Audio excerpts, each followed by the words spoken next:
तो अब हमारा जो टॉपिक है वो है भिन्न का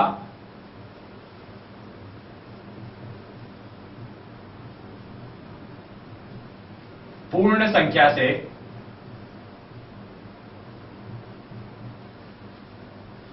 गुणन, यानी कि उनका मल्टीप्लाई। एक फ्रैक्शन और एक पूर्ण संख्या यानी कि एक होल नंबर। कैसे? यानी 2, 3, 4, एक तो पूरी पूरी संख्या वो भिन्न नहीं हो और अगली भिन्न हो, तो उन्हें गुणा कैसे करना होगा। इसके लिए देखिए हम इसको एक चित्र से समझते हैं पहले।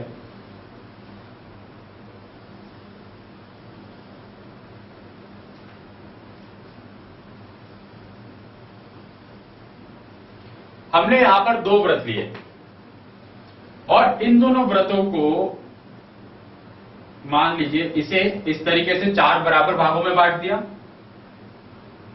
और इसको भी कोई 4 बराबर भागों में हमने बांट दिया। अब हमने इसके इस व्रत के इस भाग को छायांकित कर लिया और इस व्रत के ये वाले इस भाग को हम छायांकित कर लेते हैं।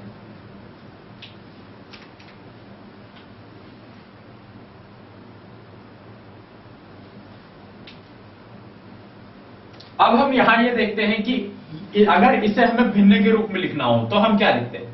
इसे हम लिखते हैं ये 4 बराबर भाग है, तो इस एक के 4 बराबर भागों में से आप एक भाग ले रहे हैं, तो हम इसे 1/4 लिखते हैं और इसे भी 1/4 लिखते हैं, क्योंकि ये भी 4 में से एक भाग है और ये भी 4 में से एक भाग है। अब हम क्या सीखना चाह रहे हैं? इस वक्त गुणा करना। तो उसके लिए हम क्या करते हैं कि इन दोनों चित्रों को एक साथ मिला देते हैं। अगर हम इन दोनों चित्रों को एक साथ मिला दें तो क्या आएगा?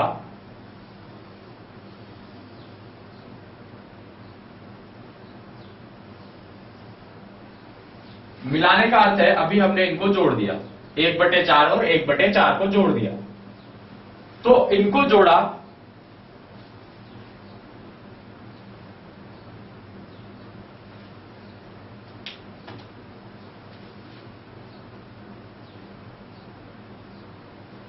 तो कुछ ये चित्र हमें प्राप्त होता है।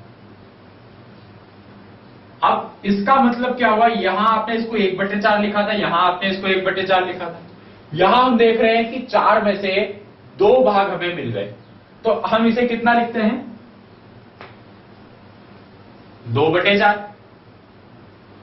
इसका मतलब क्या है कि आपने इसको लिख लिया 2/4 और ये है 1/4 और 1/4 का जोड़।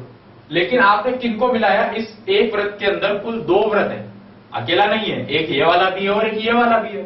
यानी कि ये एक व्रत नहीं है, ये जो है ये 2 व्रत है, एक के ऊपर एक, जिसका एक भाग ये लाल वाला और एक ये नीला वाला भाग है। तो इन्हें दोनों को मिलाने से हम लिख सकते हैं कि हमने 1/4 वाले भागों को 2 व्रत मिलाए तो हमने 2 से गुणा किया, 1/4 को 2 व्रतों से मिलाया तो हमने उसे 2 से गुणा किया। और देखिए आपको उत्तर क्या मिला था? जो आपका उत्तर वाला चित्र आया आप उसे लिखते हैं 2/4। आपने उसे 2/4 लिखा, किसे? जब आपने 1/4 वाले 2 व्रतों को मिलाया तब। अब इन दोनों में क्या रिलेशन हमें दिखाई दे रहा है? हमें यह दिख रहा है कि नीचे वाली संख्या में तो कोई परिवर्तन नहीं हुआ, ऊपर आया 2, यानी कि 2 को 1 से गुणा करने पर यह आ सकता है। इसका मतलब क्या हुआ कि जब हमने किसी एक पूर्ण संख्या को एक भिन्न से गुणा किया तो नीचे तो कोई परिवर्तन हुआ ही नहीं, ऊपर वाली संख्या यानी कि ये संख्या और ये ऊपर वाली संख्या गुणा हो गई।